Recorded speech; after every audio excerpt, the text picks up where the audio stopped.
Hey everybody! For those of you watching this later, right now it's just me. I'm trying to get everything set up so that I can start this live stitch with me. Welcome to my FlossTube channel. It's been a while. I'm going to pull up this video on my computer over here so that I can reply to comments. At least I'm going to try. Here we go. There's a live now.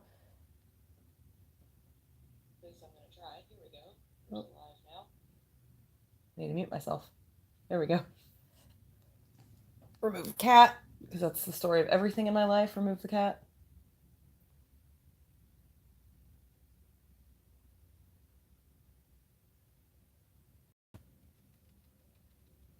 Promise I'm going to be getting started here in just a few minutes.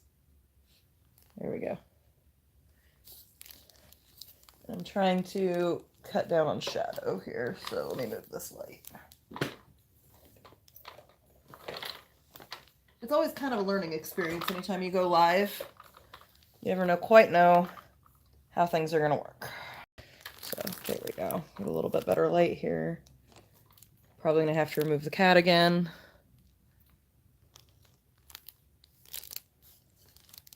Okay. So for Christmas, my brother-in-law and his wife gave me a Reolist chart of a carousel. It's like a fantasy carousel. I really like it. And so I decided this was going to be my New Year, New Start. So I went ahead and prepped it. To delete the cat.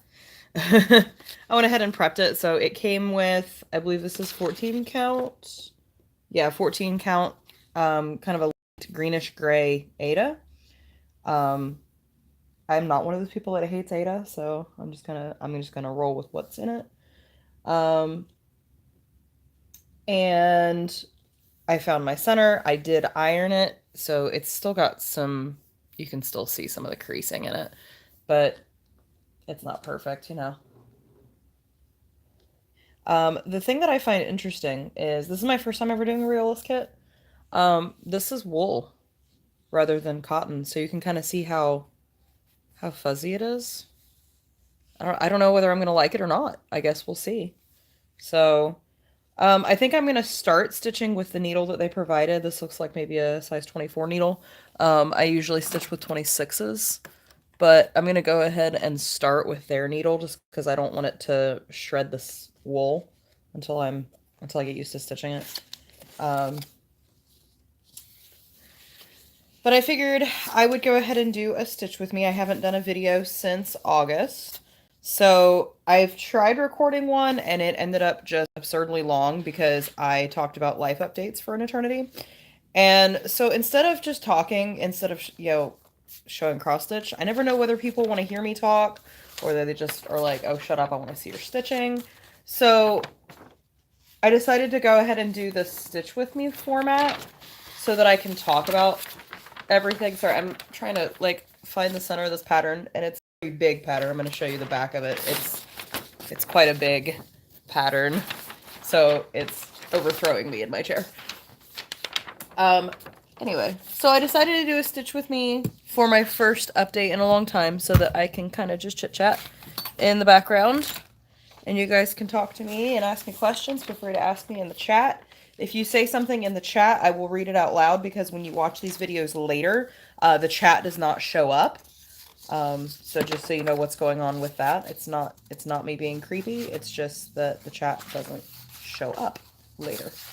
Oh, when I made my copy, I clipped the top corner of it off. You can see. I didn't slide my paper down far enough. Oh well. It's just a working copy, so I'm not concerned if it's not perfect. But I need to find where my center is. So that was the one thing I didn't do. Not sure why. This chart has a lot of color changes in it, a lot of back stitching, and a lot of French knots. So, a lot of my not favorite things, but that's okay. It's going to be a new experiment, and the chart itself is super pretty, I think, so. Like the pattern on it. I love carousels. You guys watch, you know that I'm a big amusement park person. And I love roller coasters, but I also really, really love carousels. So there's my center. Hooray. Finally found it. Alright. And it's in a spot where I can actually, there's actually a series of the same color in a row, so it's going to be an easy spot to start. That's good. It's challenging to figure out how to do these stitch with me's without showing the pattern by accident.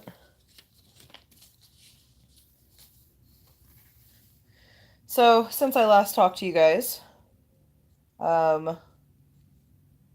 last time I talked to you guys, I was still planning my trip to England.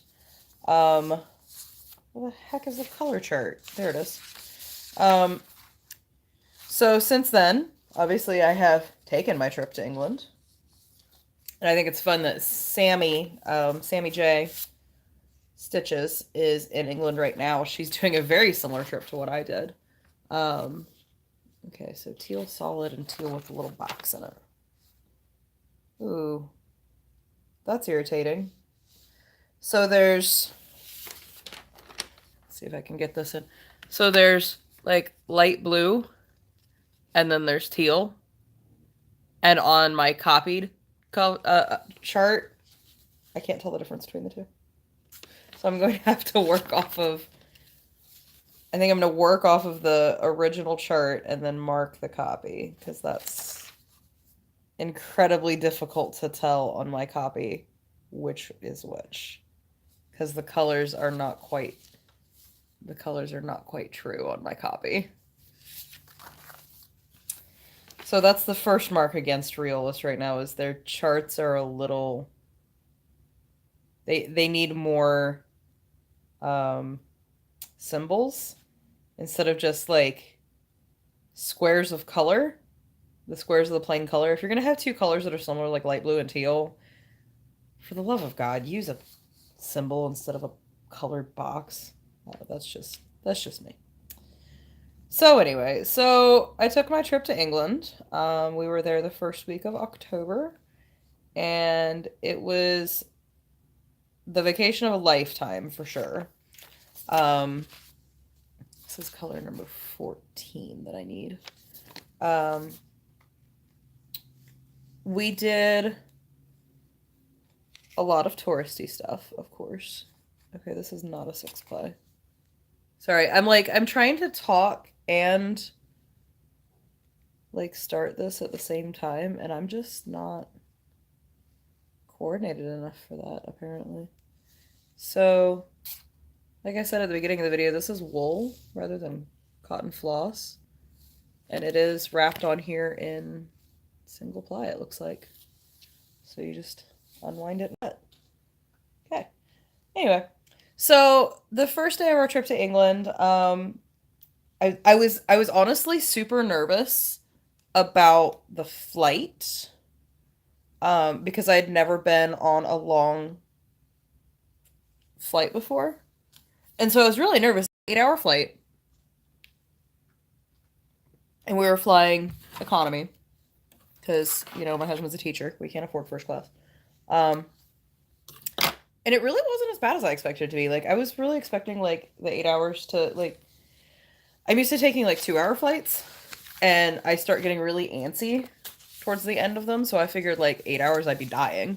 But really, it wasn't. I didn't do very much stitching on the way over, but I did a lot on the way back.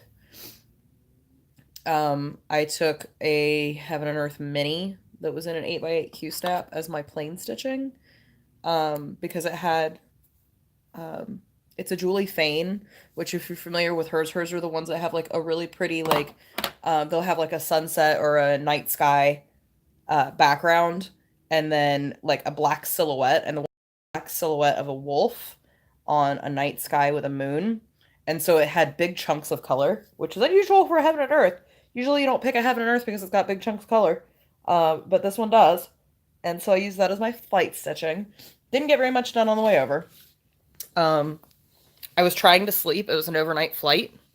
And I got literally no sleeping done. It was moderately annoying. But my husband fell asleep on me. And I don't know, I just couldn't get comfortable. I was in the window seat, and I don't know. It was just, I couldn't get comfortable. So Alright, I'm hoping I'm doing this without blocking the light too terribly. But so here's finally, after all this chit-chatting, finally doing my first stitches in my New Year, New Start. I've already lost track of where I was. I'm on a roll, guys. I'm telling you. I have to actually count. That would help. Because I need to go up by 1. 1, 2, 3, 4. I need to go up by 1 over by 4.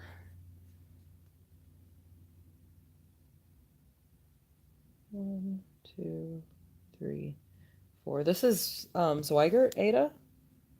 So it's a fairly high quality Aida. It's not super stiff. I ironed it, and that seems to have taken a lot of the stiffness out of it.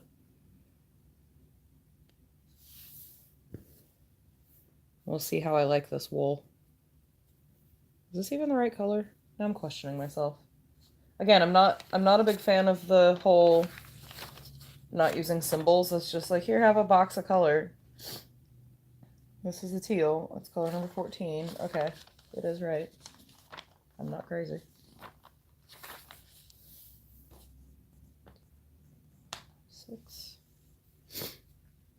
Anyway, so when we got to England, right before our trip, we hadn't had anything planned for the day we landed. We were like, oh, we'll just explore London. Well, a friend of mine messaged me and asked me if we were going out to Dreamland Margate, and I was like, no, what is Dreamland Margate? And he's like, oh, it's this old seaside amusement park that has a Brakeman roller coaster, which there's only, I think, 3 Brakeman roller coasters in the entire world, and they're all in England. I can't remember if it's 2 or 3, but the coaster itself doesn't have brakes. Like normally when you ride a roller coaster, at the end of it, it has brakes like in the track. A Brakeman roller coaster doesn't have brakes on the track, and it has brakes on the train. And so there's a person that rides the train on every single cycle and stops the coaster. And these are obviously very, very old coasters from 1910s. And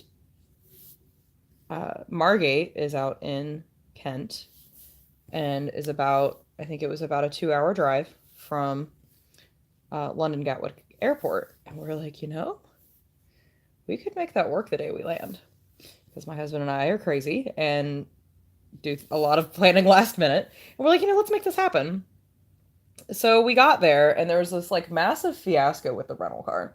So we had reserved a rental car for like really cheap for the day. And I mean like $7 cheap. And we get there, and they were like, yeah, the price on the car is correct, but the deposit is not. So the deposit that they had shown online was like $200. And I'm like, yeah, that's normal rental car deposit. They wanted $1,400. $1,400 deposit being held on my credit card for an unknown length of time to rent a car for 6 hours. Not happening. Not happening. And they're like, oh, well, you can take our insurance. That's $200 to rent for the day so that you don't have to pay it. And I'm like, my credit card covers the insurance. I don't need to pay extra rental insurance. That's the whole purpose of renting it on my credit card. And they're like, well, then it's $1,400. And I was like, okay, screw you guys. Going somewhere else. Paying, I think it was about $80 to rent that car rent a different car for 6 hours, which was really irritating. But we did end up getting to drive out to Dreamland Margate. 2, 3, 4, 5. Sorry, I need to actually count while I'm doing this. And it was a really neat little amusement park with a lot of old rides like I'd never seen before. A lot of the flat rides that are common in the UK are not common in the US. So things like a waltzer, I'd never ridden a waltzer before, whereas they're like a staple at every carnival and every fair and every amusement park in the UK. I have a kitten. I have a kitty snuggling me over here. So they had like this really old swing ride that I'd never seen before. Just it was a neat park. We had a lot of fun. That was our first experience with everybody going, "Oh my God, you're American." So our only time out of the country before this was to Canada, which a Canadian accent sounds a lot like an English accent or an American accent. So, you don't give yourself away the second you open your mouth that you're not from there. Um, we wanted to know if you could ride the kiddie coaster, if adults could ride the kiddie coaster, because we're coaster enthusiasts and we credit whore. And so my husband went over to ask the guy and had only gotten like 2 words out of his mouth, and the guy goes, "Oh my God, you're American!" And we're like, "Yeah, can we ride your kiddie coaster?" So we ended up actually having a really fun chat with him because he wanted to know where we were from and what parks we were near. And we discovered that in English parks, um, most people have not heard of Kings Island, but they've heard of Cedar Point. So that was what we kind of used as our point of reference. Is we're like, well, we're on the opposite side of the state from Cedar Point, and we work at its sister park, Kings Island. Um, so that was kind of entertaining as our first experience with that. But we stayed there until the park closed. Um, Margate is a little seaside town. It reminded me of a slightly rundown version of Daytona Beach. We got there right as a car show was leaving, so it was actually really cool to see all the cars driving out of town, because it was everything. Most of them were classics. Um, so it was really cool seeing like a different set of classic cars because I'm really into cars too. And it was really cool getting to see all the different English classics. But we also got to see, like, we saw at least one Camaro, we saw a couple Mustangs, like there were some American cars in there too. So that was really kind of cool getting to see those. And then we uh, drove back to Gatwick, dropped our rental car off, and we were staying in an Airbnb. Um, it took us forever to get to the thing. We ended up on a train and then on a bus and then on an Uber to get there. So we did finally get there. That was one of several experiences where we were like, screw it, just call an Uber, because we couldn't figure out how to get someplace without having to wait for 3 different buses. And we're like, you know what, just take an Uber. Um, so we took an Uber from the train station to our Airbnb for the night, and it was in Battersea, which is south of downtown. It's across the river from downtown London, or from central London rather than downtown. Um, and was really with a really nice middle-aged couple about our age, um, that were from the Middle East, and really great hosts. Really good experience for our first Airbnb. We stayed with them for 3 nights. And then our first full day after getting there, we did the London Eye very first thing, which was really, really awesome. That was a big thing for me to do. I really wanted to ride the London Eye. That's been something I've always wanted to do ever since like I found out what it was practically. And then that got even more of a bucket list thing when I started working on a giant observation wheel in Tennessee. Um, so getting to actually like not just see the London Eye, but getting to ride it was really incredible. And then we kind of walked into central London in Westminster for a little while, and then it was time for us to go to the Harry Potter studio tour. So we took a train out to kind of the end of the underground region, and then picked up a bus, because they told you like what train station to go to, and then they had a bus waiting at that train station. It was really cool because it was one of the double-decker like London buses, but it was all wrapped with the Harry Potter studio tour on it. So like even the buses were like a neat little tourist attraction. So I have a lot of pictures of the bus. 1, 2, 3, 4, 5, 6, 7, 8, 9. And then the tour itself of the Warner Brothers studio where they film Harry Potter was like really incredible. When you first when you first walk in, like you watch a little video about them deciding to do the tour. 2, 3, 4, 5, 6. And like there's some like brief interviews with the cast and with J.K. Rowling and things like that. And you're sitting in a theater watching this on this big screen. And then it shows like the doors, and it kind of like fades to the doors to the Great Hall, which are seen in. I haven't watched the movies recently. I'm pretty sure it was 7-1. Might have been 7-2. But it shows the doors to the Great Hall with the big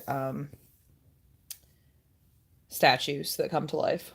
2, 3, 4, 5, 6, 7, 8, 9. And so it ends with the screen on that, and then the screen itself lifted up and revealed the doors to the Great Hall, the actual doors to the Great Hall, and I was like, oh. And then they opened the doors to the Great Hall, and there it was, the actual Great Hall. Like the one that is actually used in the filming. It was just like, it was actually a lot smaller than I expected, the Great Hall was. They had it all decorated up for Halloween, so they had, instead of the floating candles, there were floating jack-o'-lanterns. But they have 2 of the 4 house tables removed so that you have places to walk. But it just like, you forget that these movies were filmed with kids in them, and you're like, oh, you think that the Great Hall is way bigger than it actually is. And you're like, oh yeah, it was kids filming these, so they make it look way bigger than it is. But then you walk, the studio tour took several hours. I want to say we were there for 4 hours. Because there's just so much to see, and I wanted to see everything, like every little detail. And we had the audio tour, so like that had like some of the behind the scenes hidden stuff. And I mean, there's the Gryffindor common room and the boys' dormitory and the potions room, classroom, and Dumbledore's office, and every single set basically is in this tour. So for like a big Potterhead like me, was pretty incredible. Especially having worked at the Wizarding World and seen the recreations of all of these things, it was really cool to actually see the real thing. I shared some of the pictures in my story on Instagram. I have all of them on Facebook. If you are friends with me on Facebook, I have every I took of the studio tour is on my Facebook. Sorry, I had to stop and get a drink. I'm talking a lot. And I apologize for my sniffling. It's my allergies. My kittens like to be in my face. For those of you who have not seen on my Instagram, speaking of kittens, I have 3 new kittens. They were born the first week of September. I got them in mid-November when they were about 9 weeks old. They are now about 4 months. They're about to be 4 months. And they're an entertaining handful, that's for sure. But they're super cuddly, and they like to be in my face, and they make my allergies go crazy. And right before I started filming this, Loki was like on my chest and made my allergies go crazy. So anyway, now that I've gone off on a rabbit trail, we were talking about Harry Potter Studio Tour in London. So I got to see the real Hogwarts Express train. That was really cool. 2, 3, 4, 5, 6, 7. And then I think probably one of 2 of the big highlights of the tour was the bridge, the kind of famous Hogwarts Bridge, which they pointed out is never in the books. It's only in the movies, but it's the one that Neville blows up in 7-2. I actually got to walk across that bridge. It was so cool. I have a picture of me standing on that bridge. 1, 2, 3, 4, 5, 6, 7. And then at the very end, you're walking through a hallway that shows all the concept art. And the concept art itself is absolutely stunning. They are like legitimate full paintings of some of the scenes. and they're just the artwork is incredible. And so and then you go into, from the concept art, that you go into the models, and it shows like the paper crafted models, which is what they use to determine dimensions and camera angles, and then the wood models. And then you're going up this ramp this whole time, not realizing you're going up a ramp, and then you turn a corner and there is a 3-story tall model of Hogwarts. It's the model that they used for all of the exterior filming. And I turned that corner and I cried. I was like so blown away by this model. And I was like, oh my God. I couldn't even believe it. Like, I knew in the back of my mind at the beginning of this tour that this model was there, but you kind of forget about it. And then all of a sudden, there it was in all of its glory. And oh my gosh, it was incredible. So lots and lots and lots and lots and lots of pictures of that. Pictures of me and my husband in front of it and things like that. That was super, super, super cool to see. Hi, Candy. Candy's meowing at me. Well, chirping at me because I'm not paying attention to her. I know. I'm ignoring you. She always has to be involved in every one of my videos. I don't think I have a single video without Candy being involved. So anyway, by the time we got back to London from the studio tour, it was nighttime. We were tired. So that was pretty much what we did on our second day in England, our first full day in England. Candy, stop. She's now wiggled. Yeah, okay. Kitty. She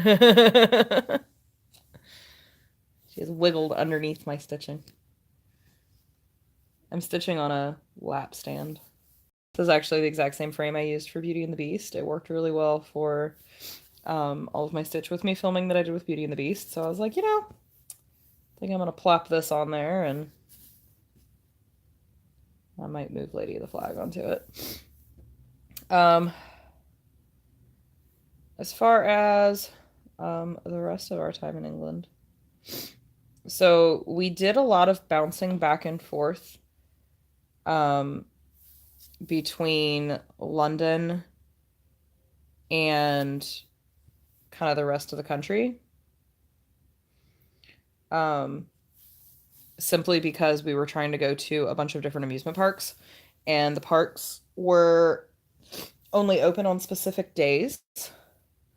And so we were in London Monday, Tuesday, and Wednesday. And then we went to Blackpool on Thursday, and then Thorpe Park on Friday, and Alton Towers on Saturday.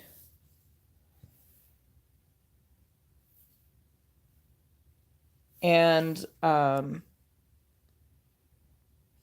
then on Sunday we went to Lightwater Valley. So we did a lot of bouncing around and a lot of driving, which is not a thing in the UK, apparently, doing long distance driving like that. To me, 2 hours is nothing. Like, being like, oh, it's 2 hours away. Oh, that's not far at all. Like, yeah, that's an afternoon. And I think part of that comes from I live in the Midwest, and so like you can drive long distances and still be in the same state in the Midwest. But also part of it is I live an hour from my job. So I'm used to commuting every day, an hour to my job. And so driving an hour to something is just nothing. Driving 2 or 3 hours to something, 3 hours, okay, that's a trip to Cedar Point, that's a trip to Holiday World, I do that in a day. Things like that. So on Sunday morning, we went to Lightwater Valley, which is a very small amusement park in Yorkshire. And they have one of the world's longest roller coasters. It's called the Ultimate. I believe it's now the second longest. I think it lost its title at some point. But my husband really wanted to ride it, so I went out there to ride the Ultimate. And then Sunday afternoon, I wanted to meet, I wanted to go to Liverpool because Emma, Stitch M, does a meetup on the first Sunday of every month at the Liverpool Central Library. And I was like, I'm going to be in England the first Sunday of the month. I would really like to go to this. And so my husband's like, I'm okay with that. So we drove from Yorkshire to Liverpool, which is about 3 hours, specifically to go to this meetup. She thought I was crazy. Whereas I was like, it's not that far. Candy, you're making things difficult, honey. I figure out what color I'm stitching next. I think I'm going to stitch this green box thing. There's a lot of color changes in this. Number 22.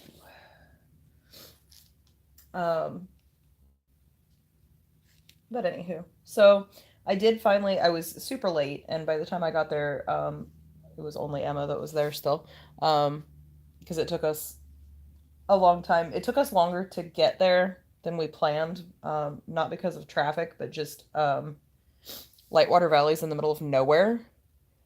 And so, like, I had done the Google mapping not from the address itself, but from the city that it was nearest. And I wasn't expecting that it was going to take us like 45 minutes to get out of this park. So it took us for a while. And then Liverpool had a lot of traffic.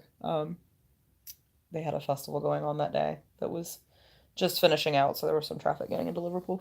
But either way, we finally got there. Emma was still there. We got to hang out for about an hour. And then I got to see the really beautiful Liverpool Library with its Victorian reading room. And then we got to explore Liverpool a little bit. Candy, your head is exactly where my arm needs to be. So I'm just going to put my arm on your face, and you'll either get over it and move or something.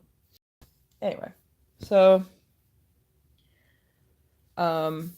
like I said, we did go to a lot of amusement parks while we were there, because that's what me and my husband do. So we went to the two kind of big ones in the country are Thorpe Park and Alton Towers. They're sister parks. They're both owned by Merlin.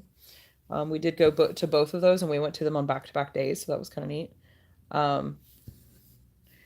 And I got to ride my 400th coaster, as did my husband. We rode them on sister coasters, Nemesis and Nemesis Inferno. That was really cool. And what else? We did a black cab tour of London, which was really cool. It's a guy who owns a black cab, 1, 2, 3, 4, named Ollie. And he does these private tours of London in his cab. And he does it kind of, in his off time. And he takes you to all the major tourist sites of London. So we saw Buckingham Palace, and we saw Westminster Abbey, and the Globe Theatre, Millennium Bridge, St. Paul's Cathedral. We went out to Abbey Road. We went to Camden Locks. So some of the more, like, those are things we wouldn't have seen otherwise. Some of the more kind of off the grid type tourist attractions that we may not have necessarily seen on our own. We saw a section of the London City Wall that was built in the Roman era. He took us through like the financial district, all the cool buildings there. He was so informative. He knows so much about his city. He grew up in London, so that's his city. And he just knows so much about his city and so much about its history and its culture. And it was really neat to have that private tour for, I think it was like 3 or 4 hours. It was just very, very, that was money well spent. We had a great time. And,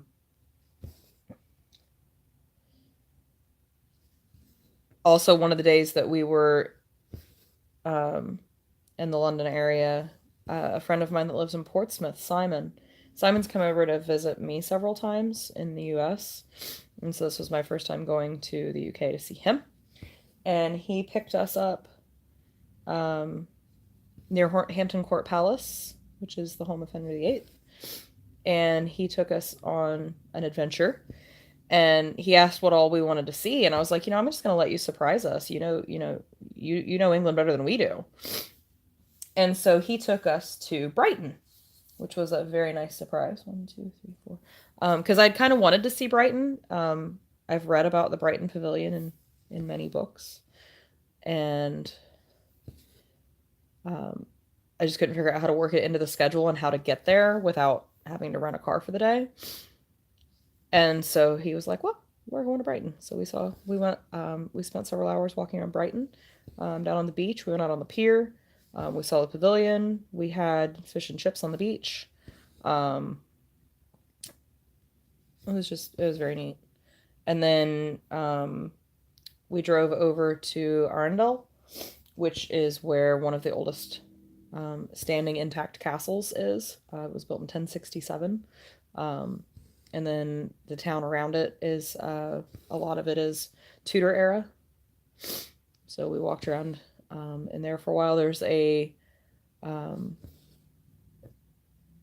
monastery, I believe it was a Franciscan monastery, that was built in the 13th century. So that was really cool. Like, coming from the US, where the oldest buildings that we see are like early 1800s, maybe back into the 1700s. It's hard for an American to even fathom something built 1,000 years ago. Like, it's hard, a little hard to fathom it. So that was really cool getting to see all of these just incredibly, incredibly old buildings. I'm sorry for all the sniffling. My nose is running so badly. So then, after we explored Brighton and Arundel and all that, he took us to his favorite pub in a little lakeside town. Charrington, I think it was. I think it was Charrington.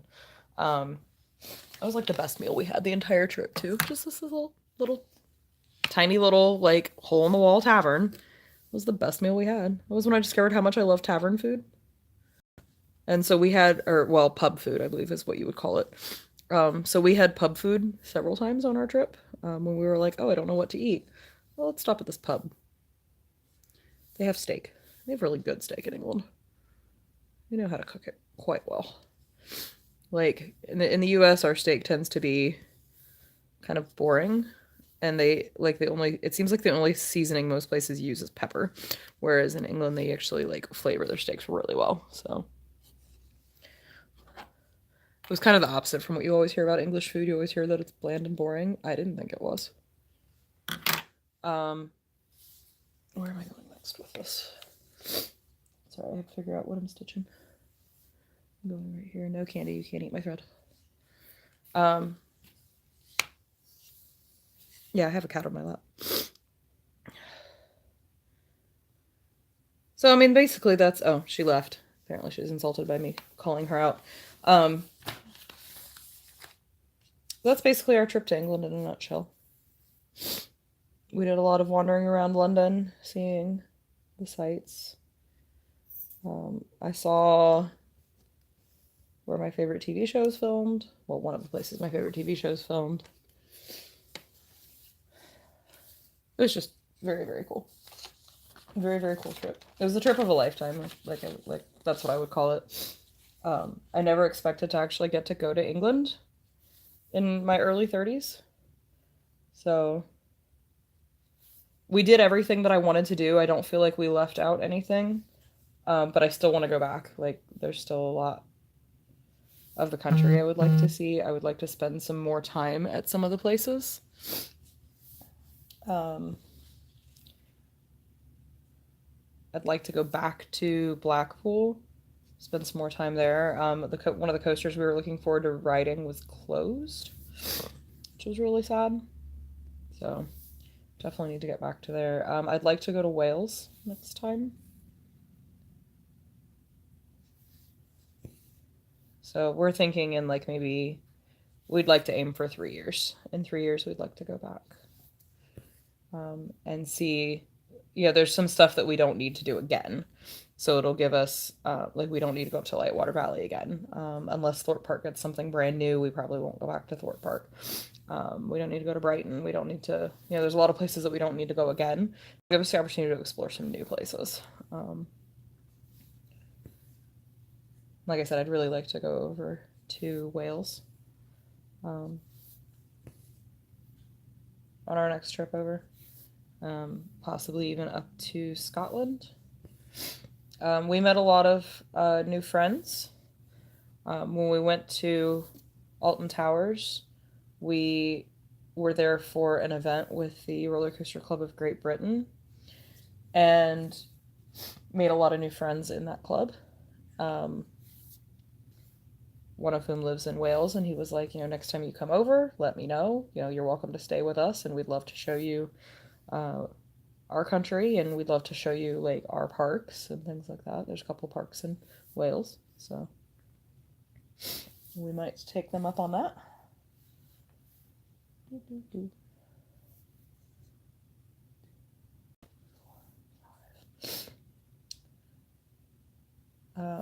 We also are considering where else we would like to go in the future on international trips. Since they are a little bit more realistic now, now that I know how to plan them, how to budget them, how to take them. We learned a lot. This was our first like big international trip. We overpacked, that's for sure. 1, 2, 3. I think my goal next time is to get everything into a carry-on suitcase, because with as much moving around as we did, like navigating buses and trains with full-size suitcases, not the greatest thing. So I think 3, 4, 5. I think next time we are going to try to pack much, much lighter. If we're going to be doing as much traveling inside the country. Now, if we were just staying in London and, staying in one hotel the entire time, it would have been a different story. But trying to navigate the trains, especially with the suitcases, was very difficult. 9, 10.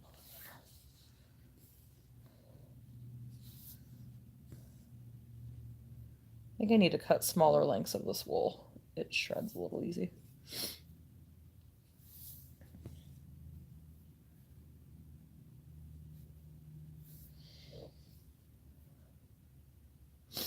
So I've now spent 43 minutes talking about my trip to England. Hooray. It was a really cool trip, though. I mean, it's worth talking about 43 minutes. We were there for 11 days. Just had a great time. Several people have asked me if we dealt with anyone who was negative towards us being American. No, actually, not in the slightest. Most people were amused by the fact we were American, more than anything. But no, we didn't experience that at all. We thought everybody in England was super, super nice. 2, 3, 4, 5, 6, 7, 8. They were entertained by us in that, like, I remember talking to the rental car, the guy, when we were renting a car one of the 2 times that we rented a car. He was talking about that this was the one that we were renting was a bigger car, because it was still a hatchback, but it was a bigger one. 1, 2. Hang on, I think this is where I need to be.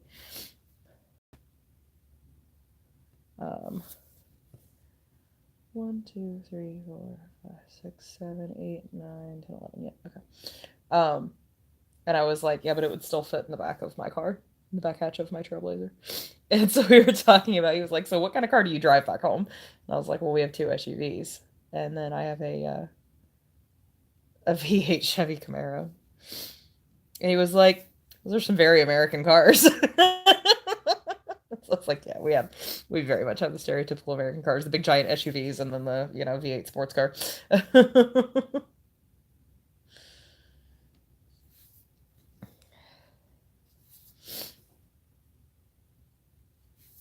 So that was the conversations that we had about the fact that we were American. Most of them were kind of in that vein, kind of joking about the American stereotypes and how true they are. We all drive ridiculously large cars, you know. Um, our cab tour driver Ollie, he was asking us. He was like, "So is it really a thing in the U.S. to own guns?" And I was like, "It is. We don't personally own any, but I would say at least half of our friends do." Um, and that it's one of those things that you don't own just one. I don't know anybody who owns just one. And he was blown away by this concept that you can own, 20 guns in the US. He just thought it was very interesting. He's like, I'd always heard that, but I didn't know if that was like a real thing or not. And then he said he had somebody that he gave a tour to that was from Georgia, and the guy said that he owned like 27 guns, and he was like, I thought that was unusual. I was like, no, it's not.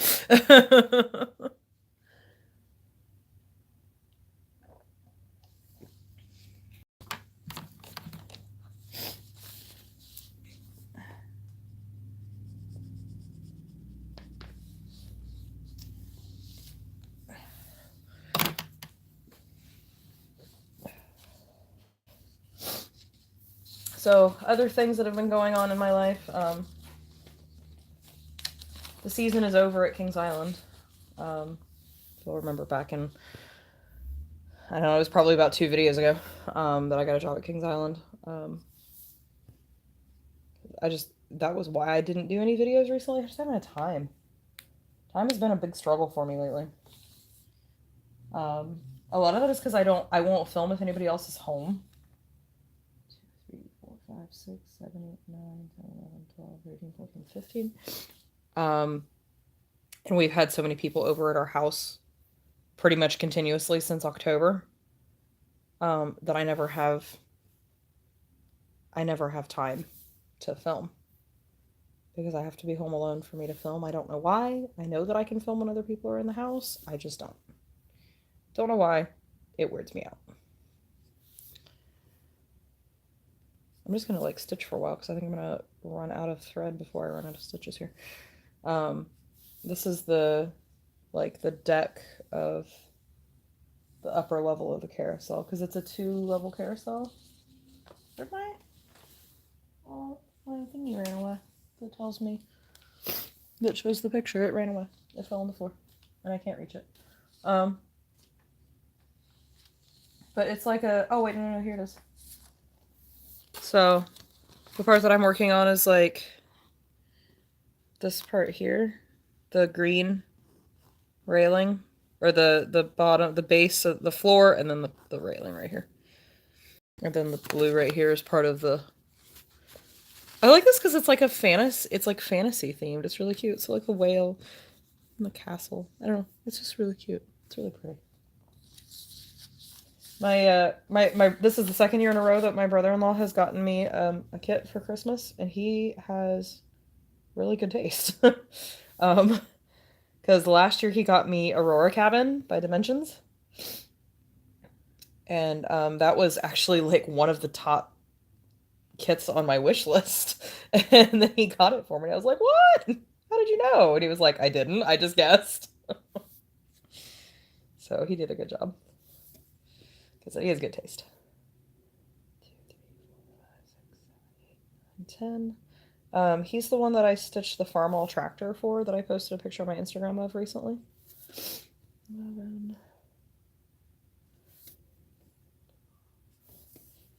And he really appreciated it. I gave it to him for Christmas. And then I'm going to make his wife Halloweenies, which I think is a Plum Street sampler. I lost count. I think it's Plum Street samplers is the Halloweenies. I have the pattern and the threads and everything. I just need to start it. I am not doing no new starts, obviously. I don't know the rules that are for official Year of Whips. 2, 3, 4, 5, 6, 7, 8, 9, 14, 15. I don't know the rules for the official Year of Whips or Whipocalypse or any of that because I'm not in the Stitch Mania group or any of the groups where you see a lot of that stuff. Sorry, I keep having to stop and count. 15. It's really hard to keep a cohesive thought going when I'm having to stop and count every 5 seconds. So I'm not doing like official Year of Whips or Apocalypse or anything like that. I'm going to have the same goal as I had last year, which is to finish more than I start. I also think I'm going to do the Stitch 9 challenge that's going around. I don't know where it started at. I haven't been watching FlossTube lately. I haven't had time. I don't know if it was a FlossTuber that started it, but I've been seeing it in the Midwest Cross Stitchers group. The Stitch 9 challenge, which is 9 pieces that you want to finish in 2019. I am going to do that. I'm still working on picking out my 9. I am going to count Heaven and Earth page finishes as finishes. So I think I've got at least 3 of them picked out. I need to finish picking out those. But I am doing Stitch from Stash. So my goal for 2019, I just unthreaded my needle, damn it. My goal for 2019 is to not buy any new charts. No new charts, no new kits.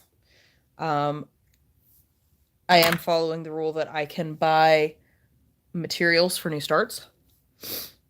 So, like I already own the chart for Death by Cross Stitch, and I am planning on starting that because I am part of a SAL for that. And I just haven't gotten my stuff for it yet. I am buying my threads for that, actually. That's part of what my Christmas money is. It's in my cart in 123 Stitch, and I'm still trying to decide on my fabric. I'm not happy with any of the black fabrics options that I've been able to find. I can't find the closest I've been able to find to what I want, 5 count linen. I really wanted to do it on either 36 or 40 because I want to be able to do it with one thread and still have good coverage. I'm very, very picky about my coverage. But I can't afford, it's not that I can't afford, I can't justify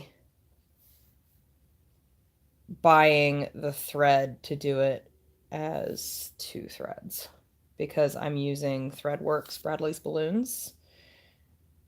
And in order to get enough thread to do it as 2 threads, it would be $80 in thread.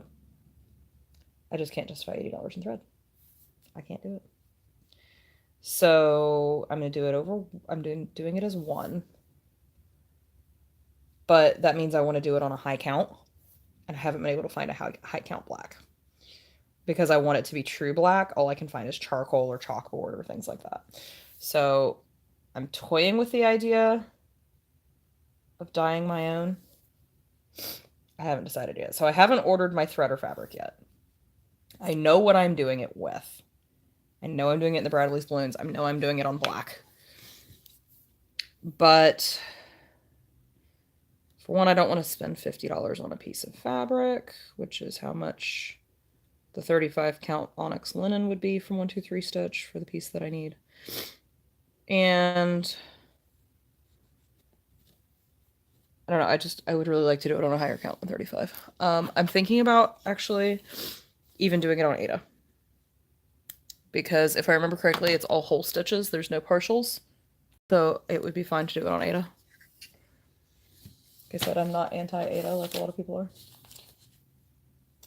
I forgot what color this is already. 22.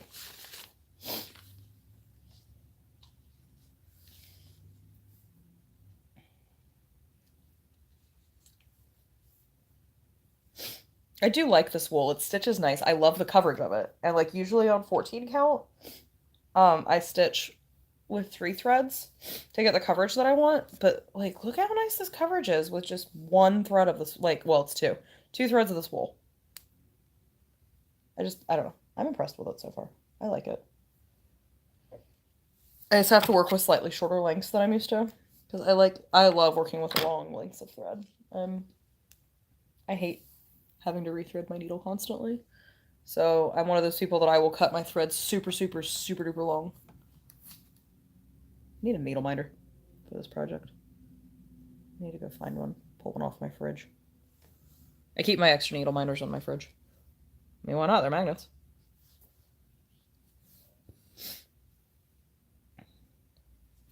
Need to see if I have a fantasy one or a carousel one. I think I've got a castle. In fact, I'm almost positive I got a castle. And there's a castle in the background of this carousel, so that's what I may use for it. I made a bunch of American flag needle minders that I took to England with me, and I left them with Emma to give to the girls of the stitching group. And I always love it when she posts her whip that she calls Jessie. That's I can't remember what the actual piece is, but she calls it Jessie. And she's got the American flag needle minder on it. I'm like, I made that. And I've got an American flag. I've got one of mine that I kept on Lady of the Flag, and one on my George Washington project.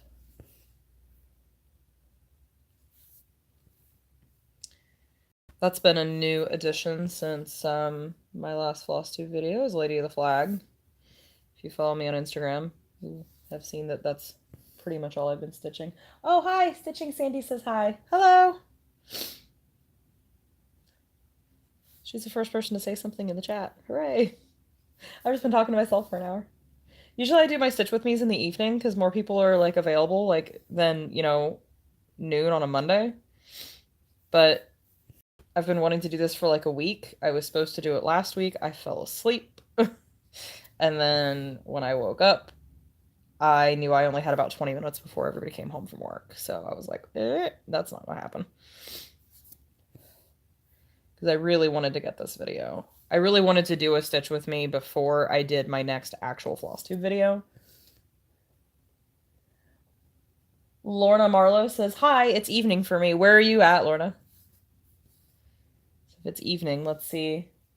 I'm guessing you're probably in Europe for it to be evening there. It's now 1:04 p.m. here in Ohio. My husband's teaching. It was his first day back after Christmas break. She's in England. Lorna's in England. Beautiful country. since I just spent 45 minutes talking about my trip there. I really can't wait to go back. I really enjoyed it. My husband and I have actually talked about moving there. Because they, like many places, are short on teachers. And there are actually programs to help teachers who want to move from the US to the UK. It's something we've considered, but maybe down the road. Maybe down the road. There's a lot of pros to it and a lot of cons. The obvious con would be being so far from my family. Right now, the thing that's keeping me from even wanting to consider moving out of state is my 89-year-old grandmother. I take care of her all the time. So Sandy says it is, I have to do math, 7:05 in Sweden. 7:05 p.m. in Sweden. It's another place I'd love to visit, Sweden. I feel like now that me and my husband have passports, we're like, see all the countries, do all the things. Oh wait, you're a teacher. You don't have money to see all the things. Have to be realistic about seeing all the things. Lorna says she'd like to do half the year here and half in the US. That would be really neat. I think I'd want to spend the summer in England if I spent half the year there. Because the summers are much more mild. Doesn't get so hot there. Because even here in Ohio, it gets very hot in the summer. So I remember there was a big heat wave in the UK this summer, in like August. And I have several friends who live there, who are stationed over there in the military. And they were all talking about how they've never missed air conditioning in their entire time living there until now. And because I want to say it was up in the 40 degree Celsius range where they were, which is over 100 in the US, which is unheard of in the UK, whereas that's normal temperatures here, even in Ohio. Which people always think, oh, Ohio's it's up in the north, and it's like, yeah, we get a lot of snow, although we're not right now. We're having quite a mild winter right now. Um, we're supposed to get our first significant snowfall of the season this weekend. We've only had dustings up till now, but we get kind of the extremes of both um, weather conditions here in Ohio. So we get hard winters and hard summers. And we have really high humidity too, so like the heat is kind of oppressive.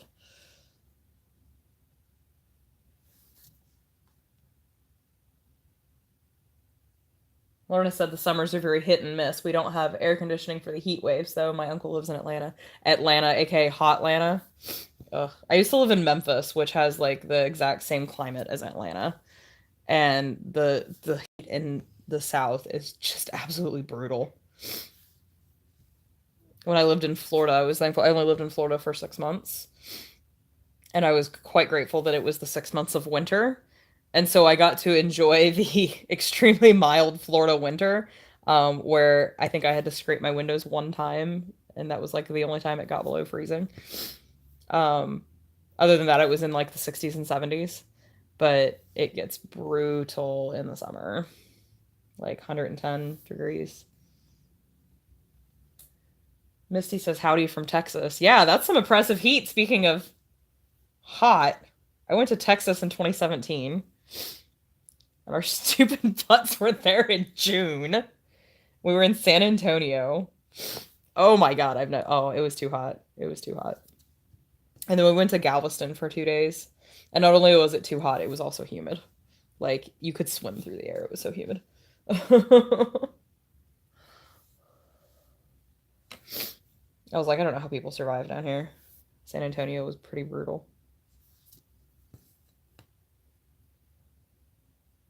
I'll stick with my rather humid, rather warm Ohio. I feel like I could happily be a snowbird, though. Like, winter in Florida and then summer in Ohio. I could happily do that.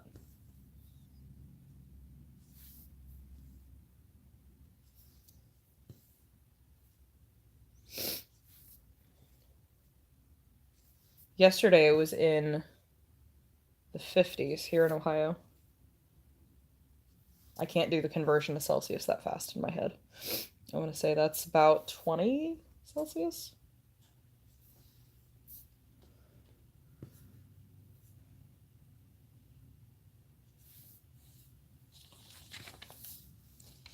But it was quite warm for Ohio in January.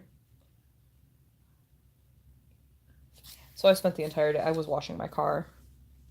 We had the windows open in the house. I washed my car yesterday. Which you don't usually get to do in January.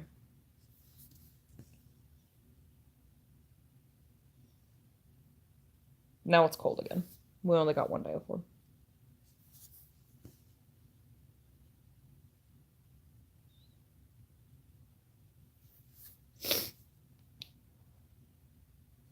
We were in Tennessee earlier this week. Well, I guess it's last week now. We were there Thursday night and Friday. And then we came home Saturday. And it was really warm. It was like perfect, absolute perfect temperature. We were in Pigeon Forge. And we went to Dollywood. And we were walking around Dollywood just like in sweatshirts. It was perfectly warm. And then like about 6 o'clock at night, it absolutely downpoured. We all got completely soaked, and then the temperature dropped 10 degrees, and we're like, oh, this isn't very fun anymore. But then we got up the next day, and it was again. And it was nice and bright and sunny. And then we drove home, and it was about 2 o'clock in the afternoon when we got home. And it was sunny and warm up here in Ohio, and we're like, we brought Tennessee's weather home. I was okay with that.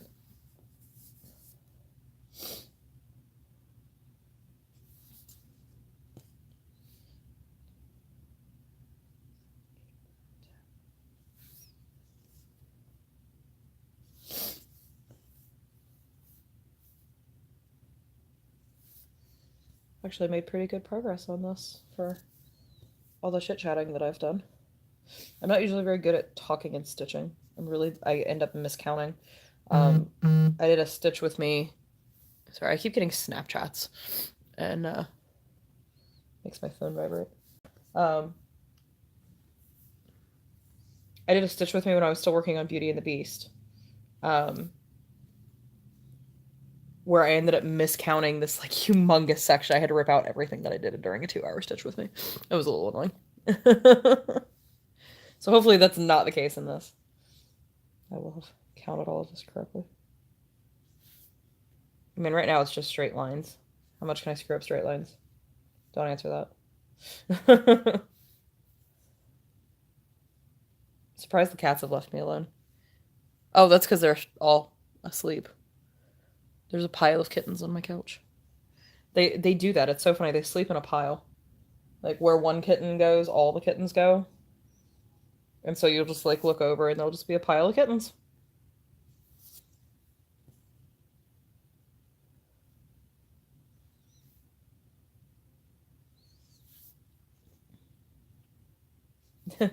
Missy said that's very annoying when that happens, referring to the having to rip out a huge section. Yeah, it was like, I remember it was, this is how annoying it was. I remember that it was part of a tree that I was working on, and like I had stitched all of like the flowers on the tree in this like purple color, and I had to rip out probably two length of threads worth of this purple color. And then I refused to restitch that color for a couple days because I was annoyed with it. It's like, you're going in timeout. I don't have any stitches of this. I should probably count it.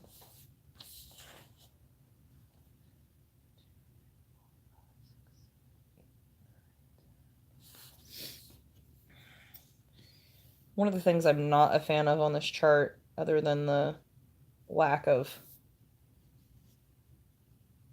symbols where they just use a colored square instead of a symbol in some of them. The lines for the 10 by 10 grid aren't very obvious.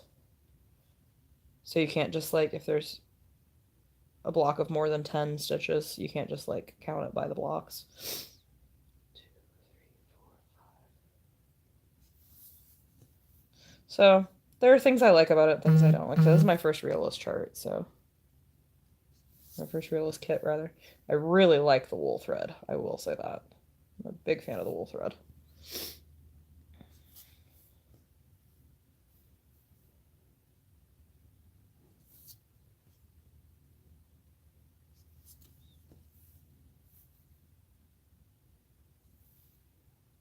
It doesn't seem to tangle up as easily.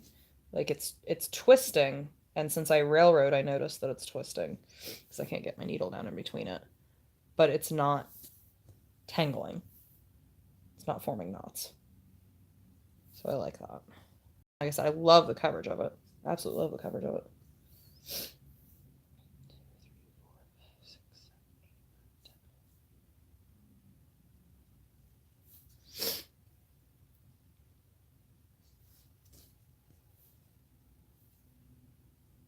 I think it gives it a neat appearance too. It's a slightly different appearance than the cotton floss has. So I think I think the finishing on this will be slightly softer than, like, with cotton floss. It has kind of a silky look overall. I'm doing a piece with Sullivan's floss. My George Washington piece, Sullivan's donated the floss for it, and I've noticed it has a very different appearance and feel than DMC floss does. It has like a almost satiny feel and appearance to it. It's got a shinier look, and I actually kind of like it. I don't like stitching with it, but I like the finished look of it with the Sullivans.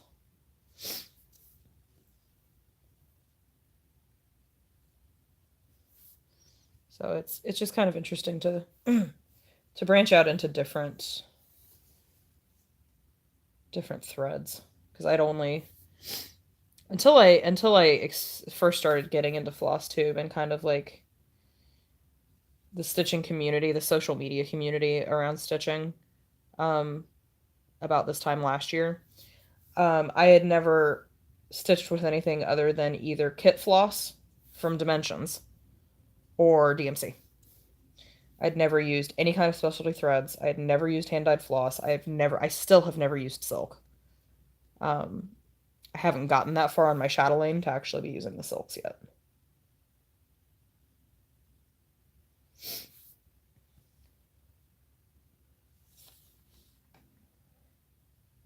Misty said she's been experimenting with CXC thread and that it covers very well.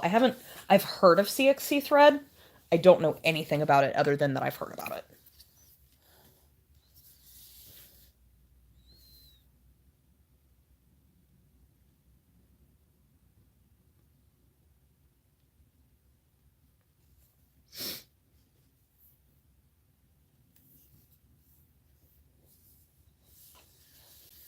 I really need to get a needle minder. I keep having to just set my needle on the table over here, and it's gonna get lost. I'm really sorry I keep sniffling at you guys. I took allergy meds, I swear.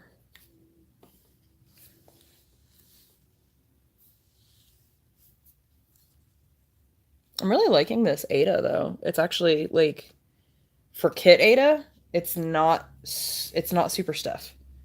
And, like, I don't know if that's just because I ironed it first, but it doesn't have the, like, really hard stiffness that a lot of kit Ada has. I will say that I have never once replaced the fabric in a kit before. Don't plan to start now. I just use what they give me. Unless it doesn't fit. I haven't had that happen, but my sister-in-law did. She had one of the MCG Textiles Disney Dreams collection. She had Cinderella. And she got about a quarter of a page into it. Actually, I think it was even more than that. She had the width of one page. And she was like, wait a minute, this doesn't look like it's going to fit. And then she measured it out. And it was about 6 inches too small.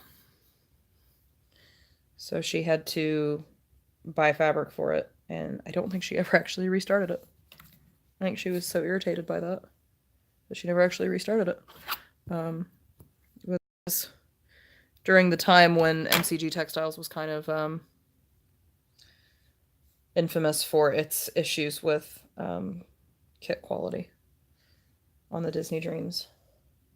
There's a FlossTuber, I think it's Busy Lizzie Disney Girl, or Liz Disney Girl, something like that.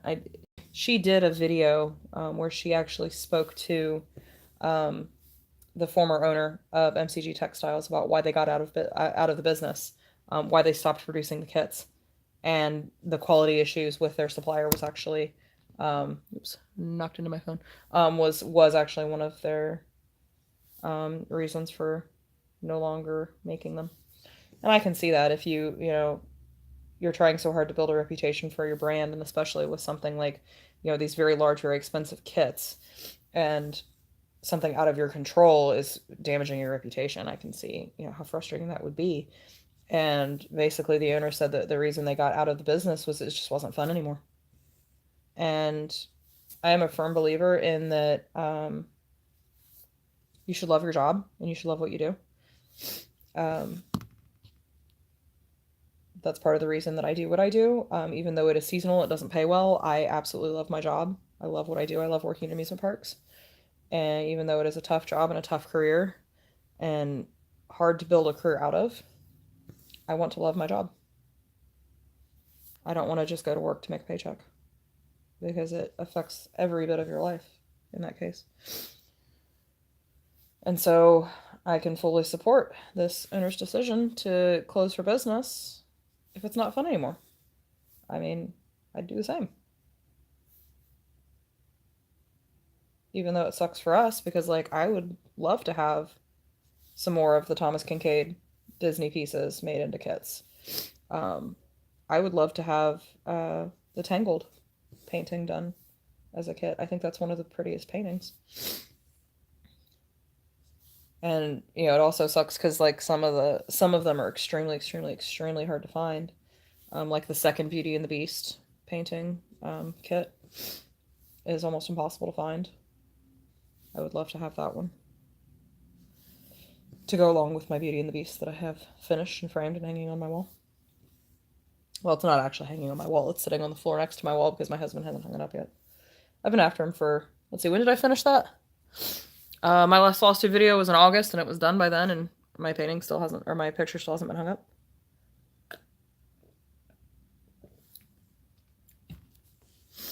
I can't reach where I want it to go. I want it to hang above the TV, and I'm too short. My husband's 6'3". He can reach it. He needs to hang it up.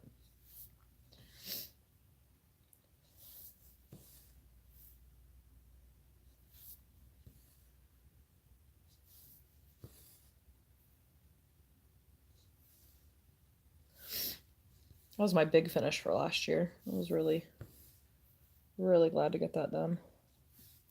I think my big finish for this year is going to be Lady of the Flag. I'm already almost halfway done with it, so, and I started it in September. I can't stop stitching on that thing. I don't know. I'm hoping, I've been trying to make it like a goal to find more time to stitch in general, and to focus on, you know, focus on projects till they're done. As I say this as I'm starting a new project, right? But I'm hoping to get Lady of the Flag finished. And then I just want to get stuff finished. I'm tired of having all these whips. I wish I had more time to stitch. I wish I could stitch at work, but I work a very busy, active job, so I can't.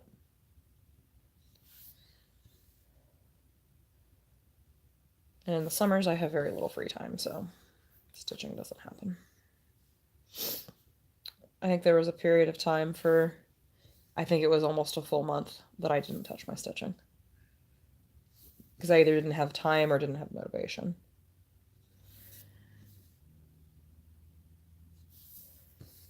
And then there's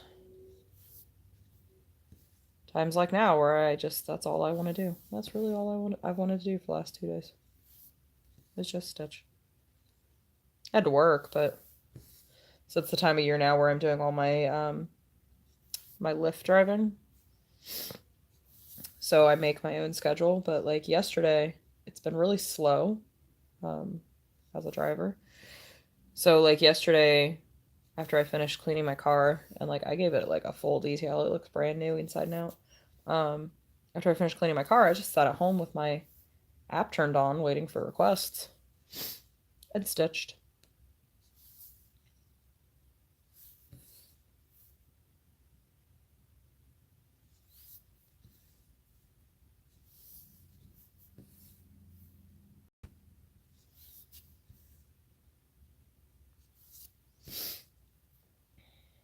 I need to do my homework for my for the Harry Potter stuff.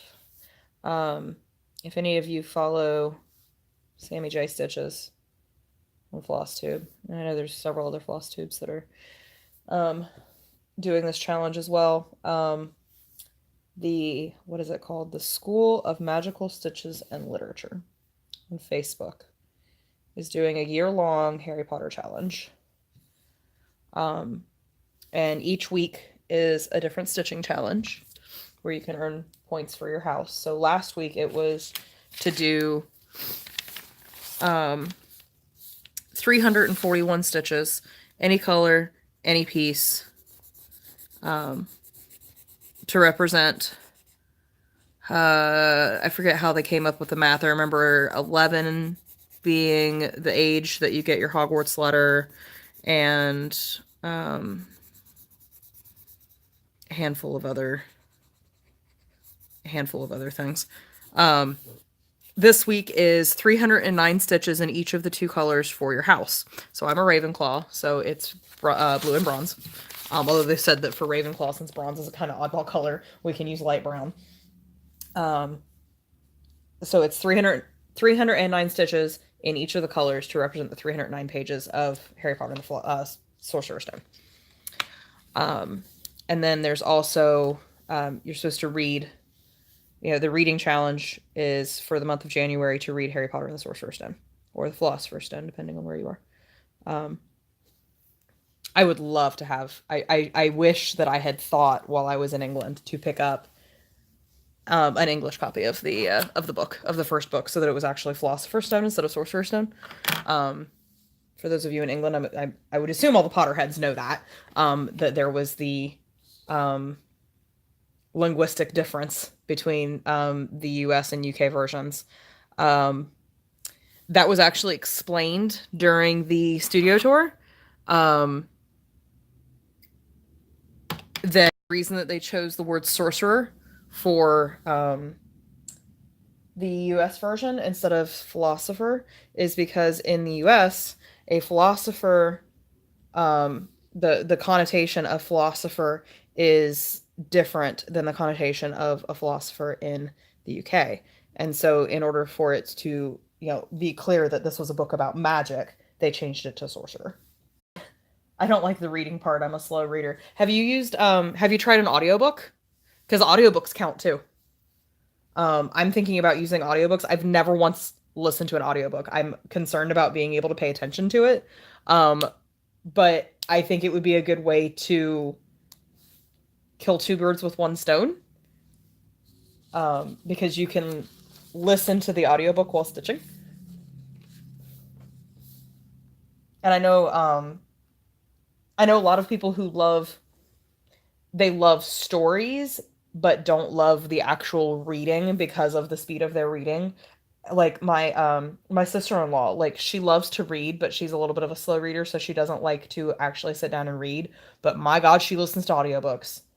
She listens to audiobooks nonstop. Like she listens to them in the car. She listens to them when she's falling asleep.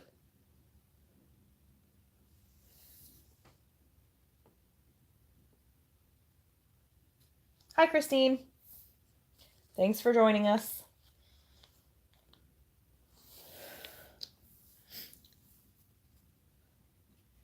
But yeah, as far as the reading portion of the Magical Stitches challenge, I have considered doing the audiobooks. Like I said, I've never done an audiobook before. I'm concerned about paying attention to it. But I might do it for this challenge just for the ability to what the crap is this? Sorry, I'm completely distracted. So, look at these two symbols. Look at this.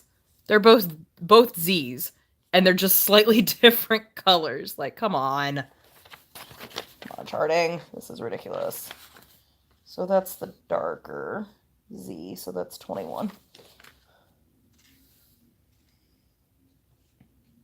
Sorry, I had to I'm being like, oh, look, a squirrel today. This is ridiculous. I can't keep a train of thought to save my life today. Spent 45 minutes talking about my trip to England and haven't been able to keep a train of thought since. It's fine.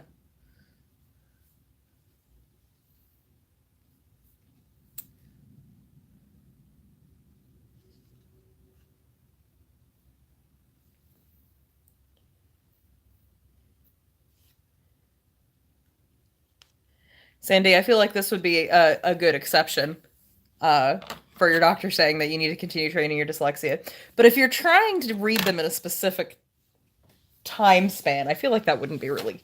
I don't think that would be cheating. I think you could do it. And besides, what your doctor doesn't know won't hurt him. That's mean of me to say, isn't it? Terrible person. It's fine. But for those of you who don't know what I'm talking about, or if you're interested in joining, just go to school. If you go to Facebook and you search School of Magical Stitches and Literature, it's a group. So just request to join. There's a Google Doc that you fill out to get sorted into your house. And then once you're sorted into your house, you can complete the challenges. The challenges are done as events on the Facebook page. You can once you, like I said, once you're sorted, then you can start participating in the challenges, and you earn points for your house. And then there's also like extra credit challenges. There's bonus challenges where you can earn extra points for your house.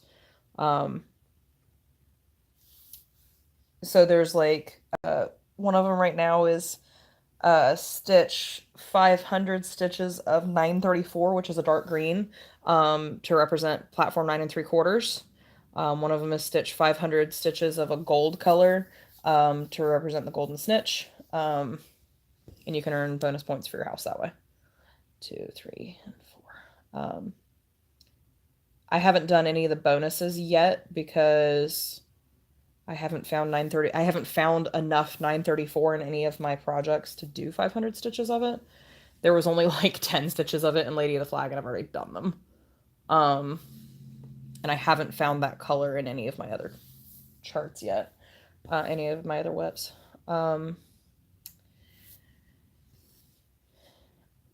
And I haven't done, I'm going to do the golden one because with Lady of the Flag, there's a lot of gold in her, so I can do her. I'm pretty sure I can do that one pretty easily.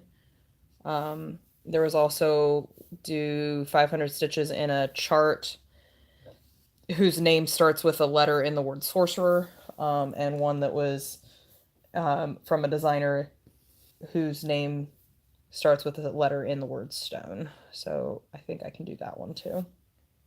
2, 3, 4, 5, 6.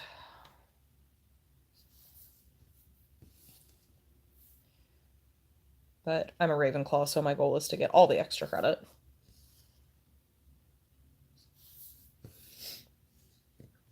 Oh, I got my first knot. First time I've had a knot in this wool. And it took a half second to pull it out. That's nice. I said I am so far really, really liking stitching with this wool. And it's so smooth. I am glad I went with the bigger needle, with the needle that came in the kit. It's making it easy to pull through. I get the feeling that using my normal size 26 needles. I apparently cut this thread too long because I'm now knotting it multiple times, but it's coming out easily. I get the feeling that with my normal size 26 needles that it would not pull through as easily. This is a 24 needle that came in the kit, which I don't normally use. They feel too big to me, but on 14 count Ada, it's not that bad. This is the whale's mouth that I'm working on now. There's like a little whale there's a little sailor sleeping on it. There's a little sailor sleeping on the whale. I'm working on his mouth here. I'm in awe of how adorable this chart actually is. Like I said, my brother-in-law did a really good job picking it out. I'm really enjoying it. Yep, there's another little knot. I think it's just this little section of thread that keeps knotting, so once I've stitched past it, it should stop.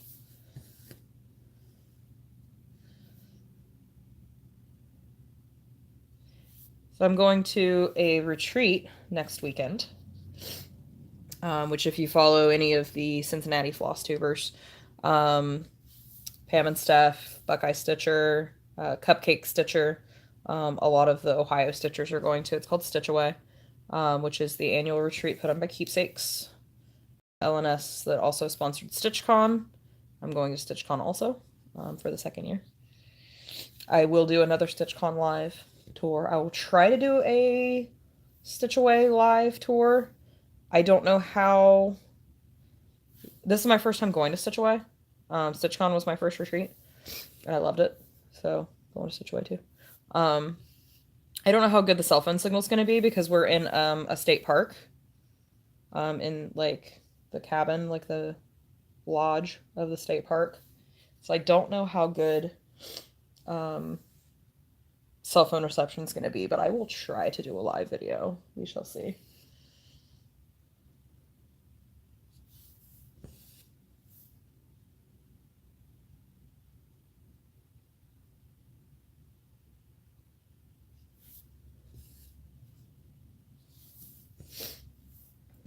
I will probably be taking this and Lady of the Flag.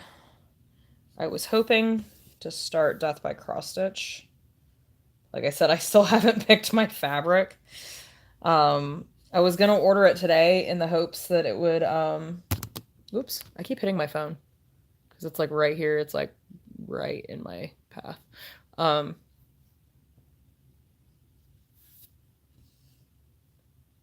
But I was hoping if I ordered my fabric and thread today that it would get here in time for Stitch Away, but I don't know if it's getting ordered today. Oh, Hanging by a Thread is going to Stitch Away too. Hooray! I was only just getting into FlossTube this time of year last year, and I remember the first time I heard about Stitch Away was, I think, either the week before or the week after it. I was like, oh, guess I'm not going to that. So when they did sign-ups for it this year, when they first started doing registration for it, I signed up for it pretty much immediately. So got my confirmation letter last week in the mail. My sister's going to it also. It'll be her first retreat because she did not go to StitchCon. I'm still waiting on. I keep seeing all these people saying that they got their invoice for StitchCon, and I'm like afraid that I have missed an email because my sister-in-law is registered for on the wait list using my email address because she doesn't have a PayPal of her own, and I'm beginning to fear that I missed her her invoice. I need to email Steph and be like, so I keep seeing people talking about getting their invoice, and I know that there was somebody that registered for the wait list the same day that Stacy did that got her invoice, and so I'm beginning to get concerned. Hanging by a Thread, I don't know your name, I'm sorry. I just got my letter on Saturday. So yours may come in the mail today. It's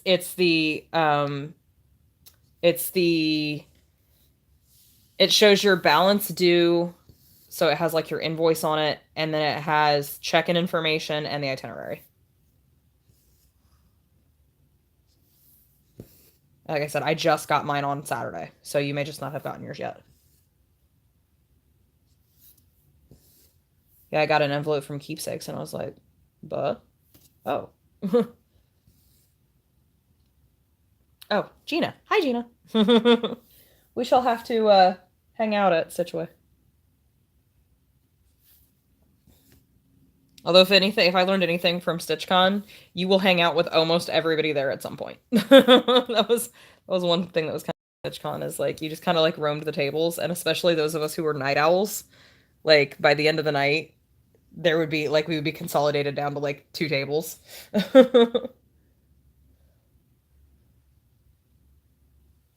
I think there were some like early morning people that I didn't end up meeting, but because I didn't usually get to the stitching room until like afternoon, because I was a night owl and I was there until it closed at 2 a.m.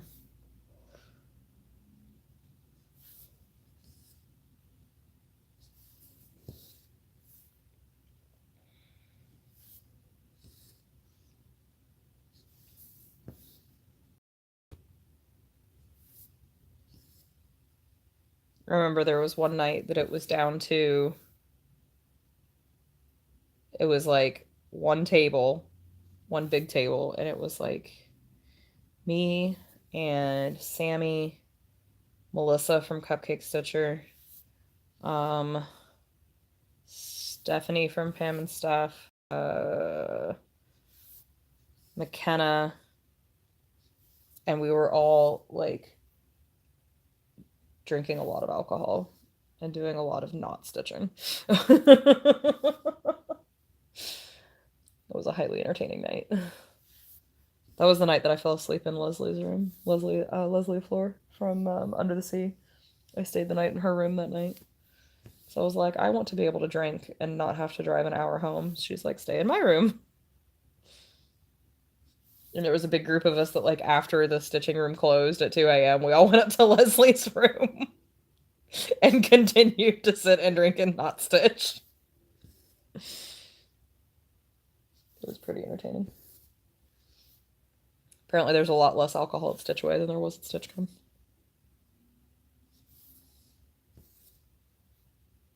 Because it's a state park, so you're not supposed to have, like, you can have it in your room, but you're not supposed to, like, have it out in public.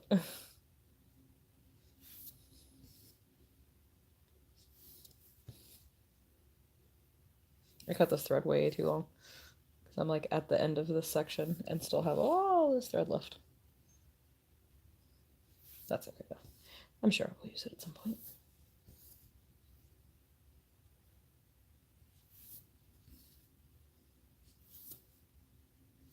And now the whale has a mouth.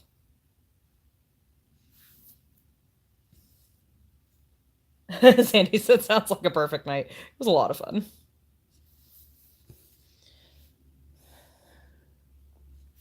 It was really cool getting to meet all of the FlossTubers that, like, it's hard to not have, like, the celebrity complex with some of them that, like, everyone knows. Like, Michelle, Bendy Stitchy. But she's one of the most down-to-earth people I've ever met in my life, so, and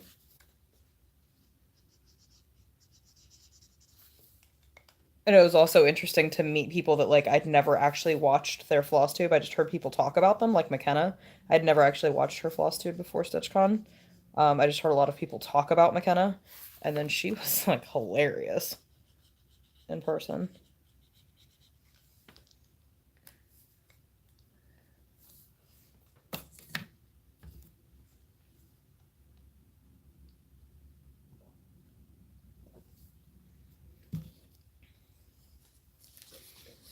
But it's funny how, like, you can have FlossTube celebrities, and I even referred to, one of the tables as, like, the FlossTube All-Stars, because there was McKenna and Michelle and, Abby from Top Knot Stitcher, and Jessie Marie, and a lot of the names that everyone knows sitting all at one table. And, like, people were afraid to approach their table because they were, like, the FlossTube celebrities. And it's funny that, just our silly little hobby FlossTube videos can have that much of an effect. That you can almost have that celebrity effect from it. It's kind of funny. Sandy said there's only one retreat here in Sweden. It's in a church. I don't think we can get drunk there. Did not ask either if we can take alcohol with us. Well, apparently, from what I have heard at Stitch Away, there is a lot of drinking that happens at it, even though, you're not technically supposed to. Because apparently, I never realized how much of a factor alcohol played in stitching retreats. But at StitchCon, it became, if you finished a project, you got to take a shot of the rather expensive vodka that McKenna's husband sent. And so thankfully I finished a project while I was there. I not only finished but started it. It was one that I started while there. So I got to take my shot of vodka. And that was the kickoff of the night of drinking way too much alcohol. Alright, I don't think I want to do the whale yet. I think I want to finish this little section here of the blue background. Oh, that's a half stitch, really? Unexpected. Huh. Don't know why that was unexpected, but I wasn't expecting that to be a half stitch.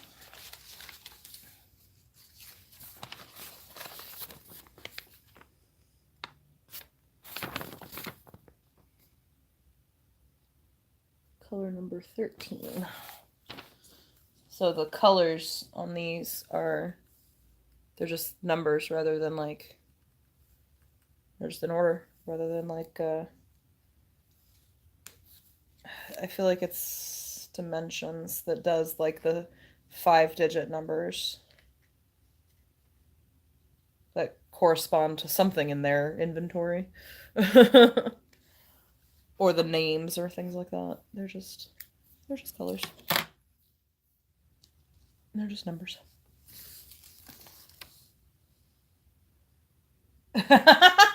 Sandy said everybody will save some projects with just some stitches left so they get the shots. I mean, I'm not saying that's what I'm planning on doing next year, but I might be. Oh, look, I finished something. Oh, look, I finished another something. There was somebody that finished a whip that was like 30 years old while she was there. I thought that was really cool that and she said she had been almost done, and she was like, dang it, I'm gonna finish this thing during StitchCon. And she's like, I might as well get a shot for it if I'm gonna finish this thing that's been going on for 30 years.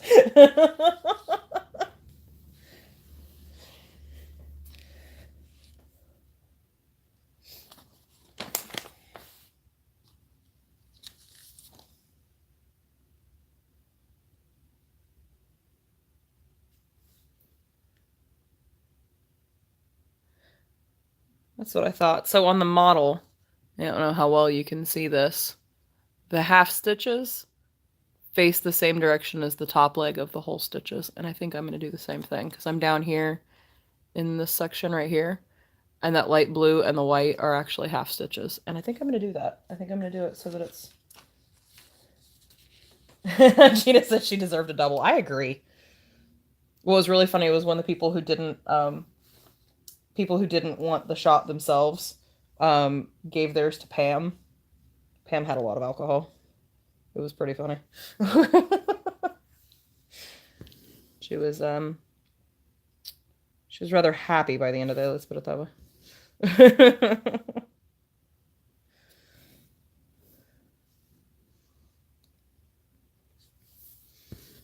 I think to know Pam and Steph has been one of the neatest parts about spending time at Keepsakes, because they are just such cool ladies.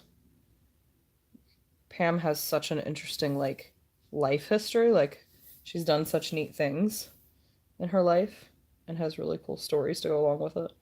And then Steph is about the same age as me. I think she's 2 years younger than me. And we have a lot in common personality-wise. I went too far. Back up.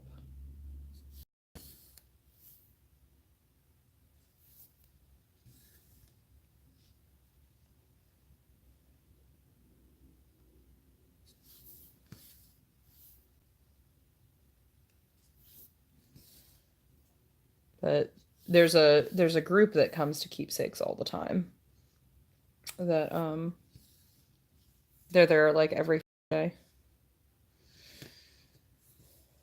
And like Elizabeth and Vi and Katie that aren't necessarily FlossTubers, but they're also really, really, really cool ladies.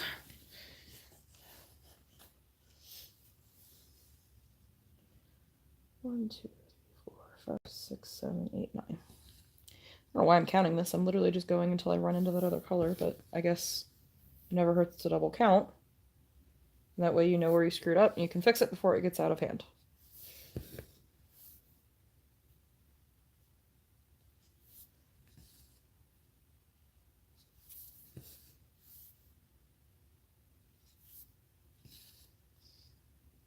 Yay, it's going to be correct. My leg is falling asleep. Oh, my phone's ringing. No, go away. I don't know who you are. Sorry. I had to like tap decline on my phone and now it's bouncing, so it's going to make you all dizzy.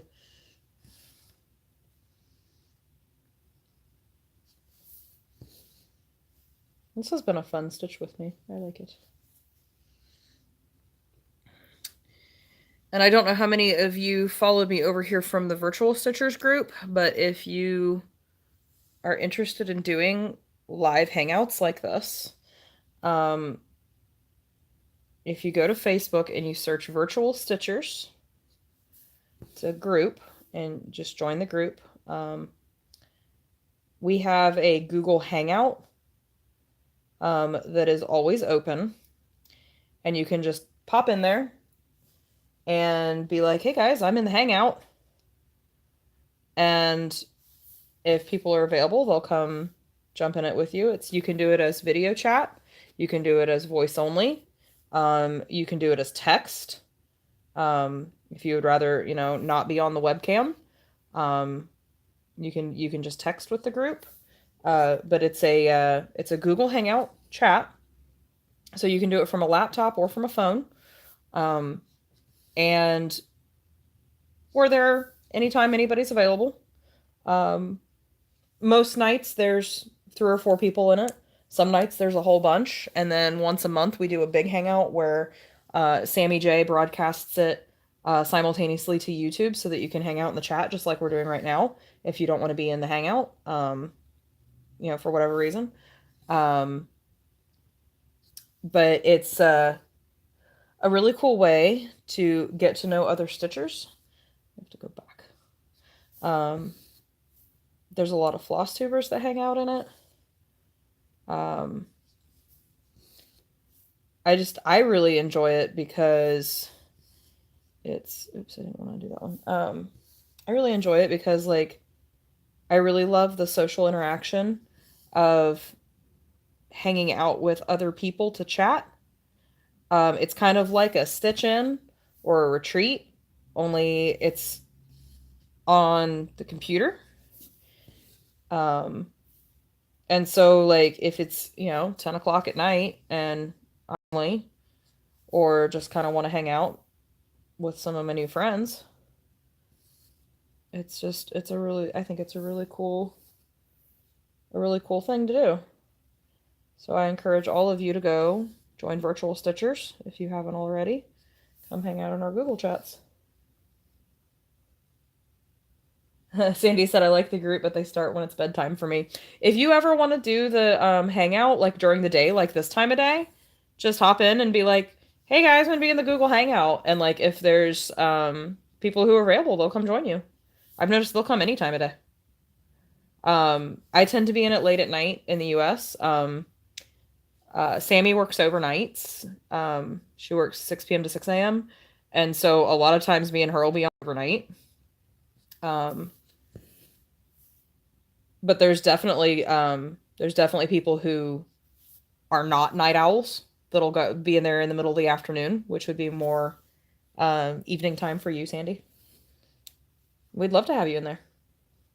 But yeah, anytime you want to chat, just jump in the chat, just post in the group, "Hey, I'm in the hangout, come join me." Yeah, there's never any set time that you have to be there or have to leave, or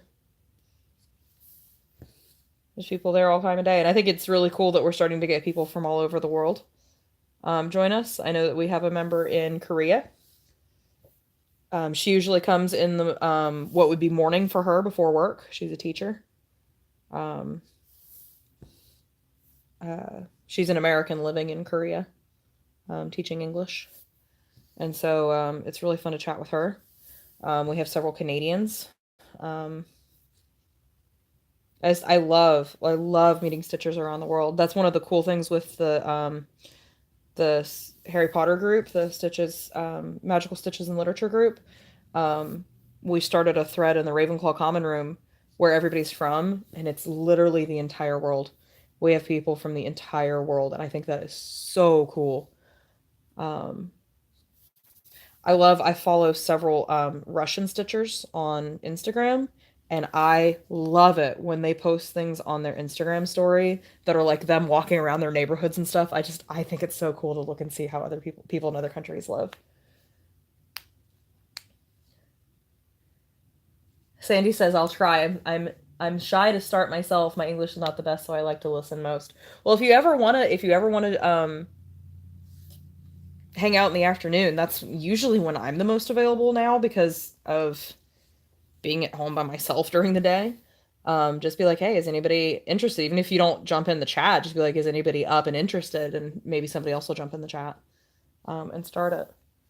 But yeah, we'd love to have you. We'd love to have you come hang out with us.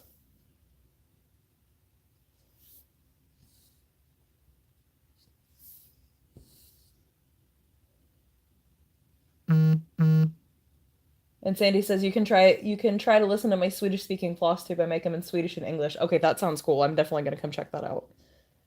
Um, I know a little bit of German, um, but that is the only other language that I know any of. But I am fascinated by listening to other languages. Even if I have no idea what you're saying, I would probably just enjoy listening to you speak in Swedish.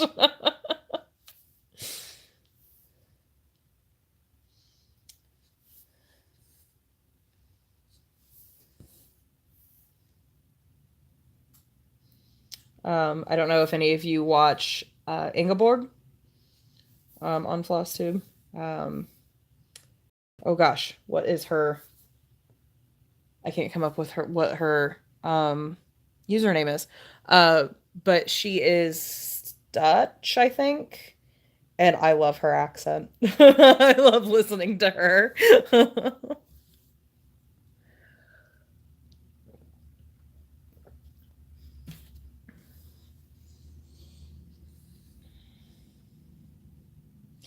I need to find a a German floss tuber to listen to. I need to add that to my, because I took German in college and I used to speak it well enough to get by, but I've lost it. If it's, languages are one of those things that if you don't use, you lose them. And I have lost most of my German. And I know that the best way to learn another language is to use it. And so I would love to start following some German floss tubers to possibly brush up on my German skills. So if you guys happen to know any German floss tubers, let me know.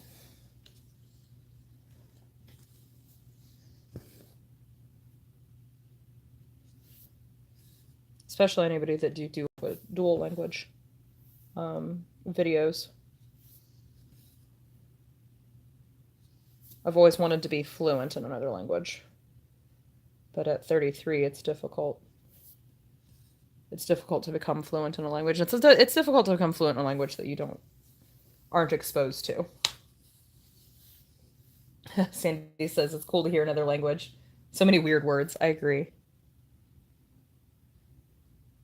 My favorite part about German is that like the words are just like, in order to make modifiers to a word, you just kind of cram them all together, so you end up with these just ridiculously long words that are just one word.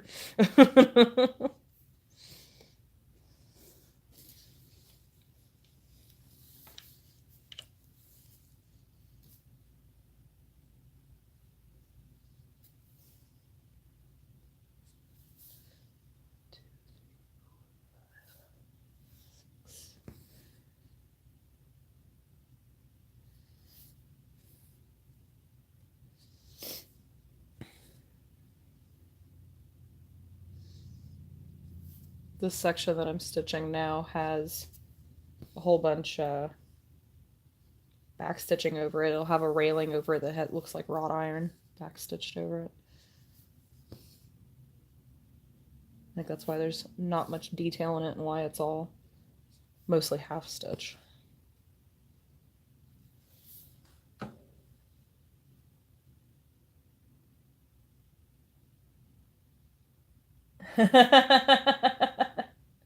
Sandy said, fun facts, bra for you is a boob holder, but in Swedish, bra means good. We use R in different ways than you do, so it's funny to hear some try to say Swedish words with R in it. Yes. That's one of the, I took a linguistics class in college, and it was probably one of the most fascinating classes I've ever taken. It was the basics of learning a language. And it was the linguistic explanations of how languages differ, and like why it's so hard to learn languages as you get older.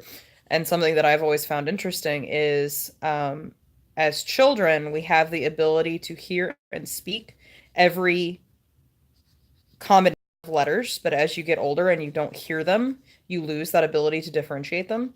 So we modify how we hear and say sound combinations that don't exist in our native language. And so we won't even hear that we are saying something incorrectly. Our brains don't even interpret that there's a difference. The one that I can remember is the combination of letters SRI does not exist in English. And so we add a U sound to it. So it's Sari rather than the way, or even an H to it. So it's Shri, which exists in the English language. We cannot hear nor pronounce the country Sri Lanka correctly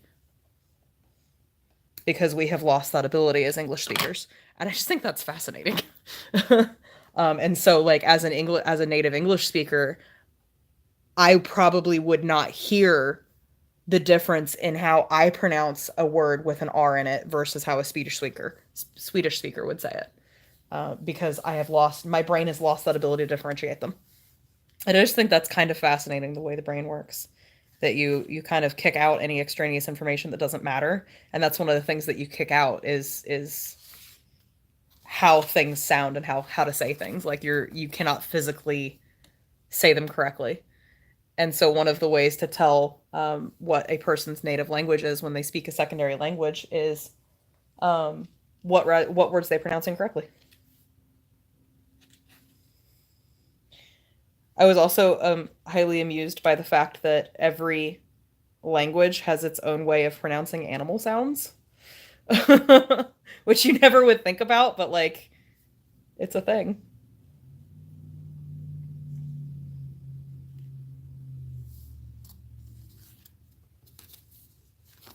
But yeah, that was probably one of the coolest classes I took in college was that linguistics class, because you learned like certain words in I don't probably 40 different languages that we were exposed to in that class.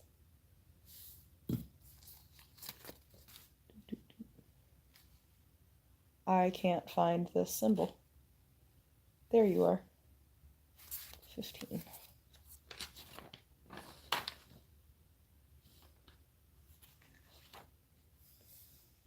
So the symbol for 15 is purple, but that is definitely blue.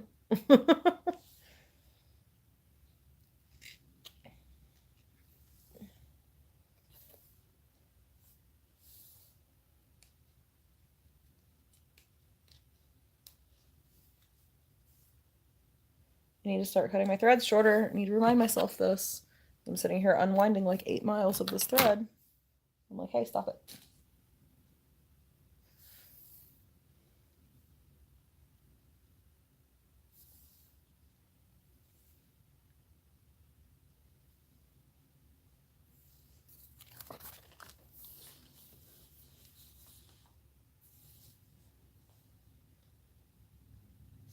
I think I'm going to finish this color and then I'm going to call this video a finish because my stitch with me's are usually about 2 hours and we're at 1 hour and 57 minutes.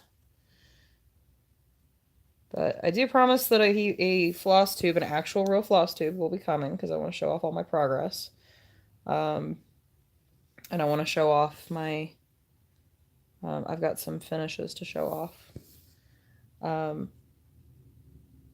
then it's going to start the year of no or as I say, crap I bought. I'm not one of the people who uses the word haul very often. I say crap I bought because that's what it is. But like I said, I'm trying to do no new charts, which is very difficult considering my Etsy chart addiction, which if you've watched my normal FlossTube videos, you have heard me talk about my Etsy chart addiction. I did buy several Etsy charts last week before New Year's so that I could hopefully start out correctly with my stitch from stash. So I removed temptation and bought some off of my Etsy wish list. And then I've decided, you know, I've got so many things.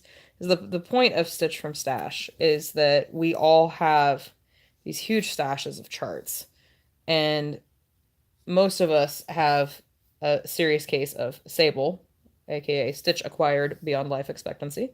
I am no different, especially considering the massive amounts of Heaven and Earth charts that I've got.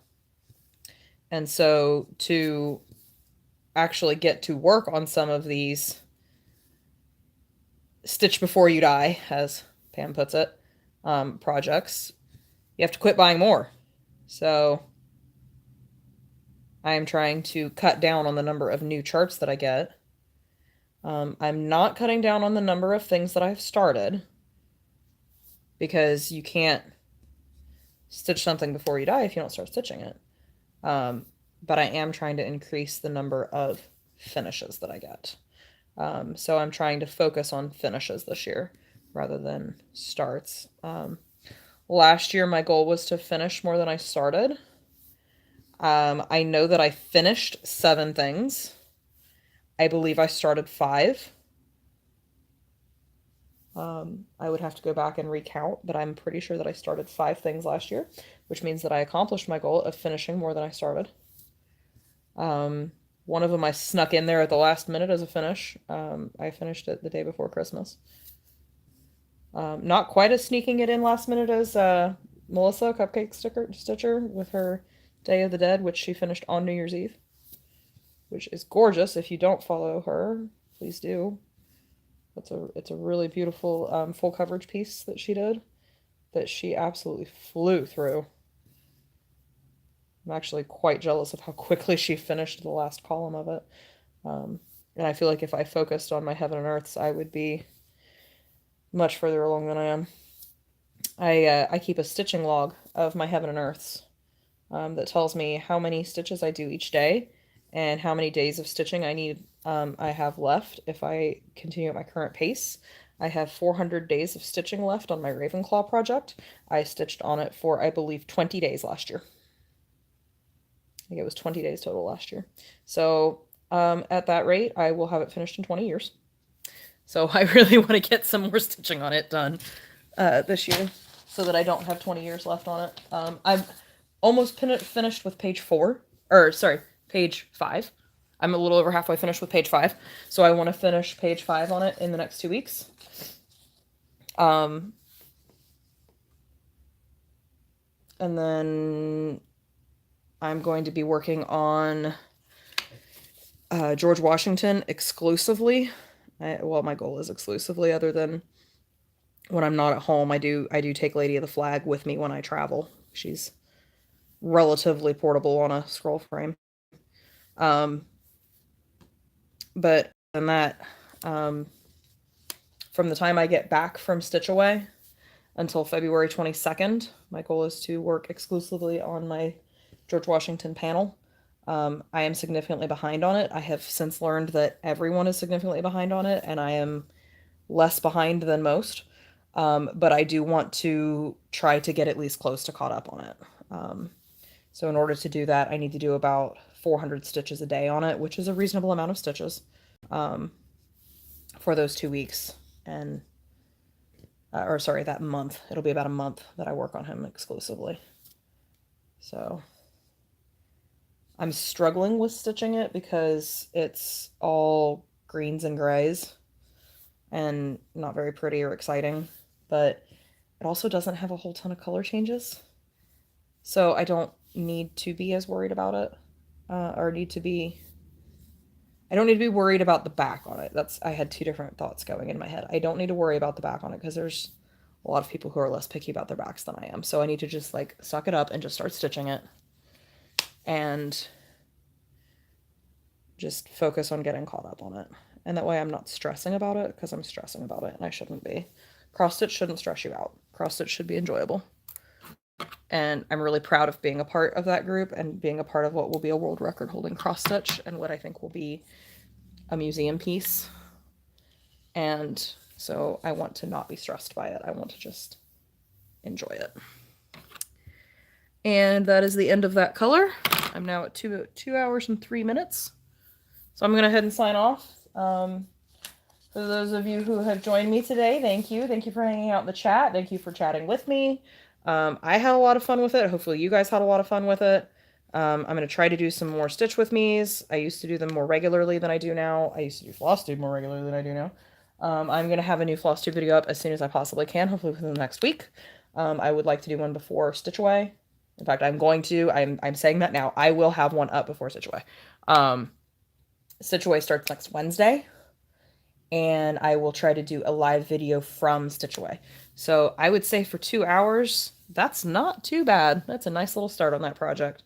I'm going to go ahead and set this aside and go back to Lady of the Flag. Let me show her off real quick since I keep talking about her. I'm extremely proud of how far I am on her. I started her September 11th. I've been stitching on her almost exclusively, other than to finish that Christmas project that I was working on.